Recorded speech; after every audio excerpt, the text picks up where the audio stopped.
Hello மக்களே, so இன்னைக்கு நம்ம பார்க்க போகிறது பார்த்தீங்கன்னா ஒரு அல்ட்ரா கிளியரன்ஸ் ரொட்டேட்டர் பார்க்க போகிறோம். அது என்ன அல்ட்ரா கிளியரன்ஸ் அப்படின்னு கேட்டிங்கன்னா, மெயின் ஃப்ரேமுக்கும் பிளேடுக்கும் இருக்க கேப் வந்து பார்த்தீங்கன்னா 8 இன்ச்சு கேப். இவ்வளோ அதிகமாக ஹை கிளியரன்ஸ் சொல்லி இந்த மாடல் எதுக்கு யூஸ் பண்ணுறாங்க அப்படின்னு பார்த்தீங்கன்னா வாழை ஓட்டுறதுக்கு தான் நண்பா. ஸோ இது வந்து துறையூரில் இருக்க விவசாயிக்கு வந்து பார்த்தீங்கன்னா நம்ம கொடுத்துருக்கோம்.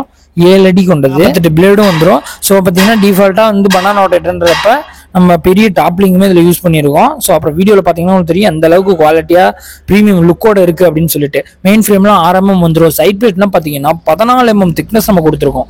அதுவும் ஃபிளாஞ்சோட திக்னஸ்மே பார்த்தீங்கன்னா 14mm வந்துடும். அதே மாதிரி பேக் டோரும் பார்த்தீங்கன்னா 4mm திக்னஸ் போட்டு நல்லா குவாலிட்டியாக இருக்கும்.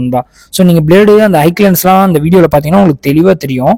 இதில் வெறும் வாழை மட்டும் தான் ஓட்ட முடியுமா அப்படின்னு கேட்டிங்கன்னா அப்படிலாம் கிடையாது. இதுவும் நார்மல் புழுதியாக இருக்கட்டும் இதெல்லாம் ஓட்டிக்கலாம். ஆனால் அதுக்கு நம்ம புழுதி ஓட்டுறதுக்குலாம் இவ்வளோ ஹை ரேஞ்ச் போட்டு வாங்கணும்னு அவசியம் இல்லை. நம்ம இதுக்கு கம்மியான ரேட்லேயே இருக்குது. இது வாழையும் ஸ்பெசிஃபிக்காக ஓடணுன்றதுக்காக இது ஒரு ஸ்பெஷல் மாடல்னு சொல்லலாம். இதோட ப்ரைஸ் தெரிஞ்சுக்கணும்னா கமெண்ட்ல ப்ரைஸ்ன்னு போடுங்க, நானே உங்களுக்கு ரிப்ளை பண்ணுறேன். ஆல் டைப் ஆல் மாடல் எல்லா ரொட்டேட்டருமே ஓன் மேனுஃபேக்சராக நம்ம பண்ணி கொடுத்துட்டு இருக்கோம்.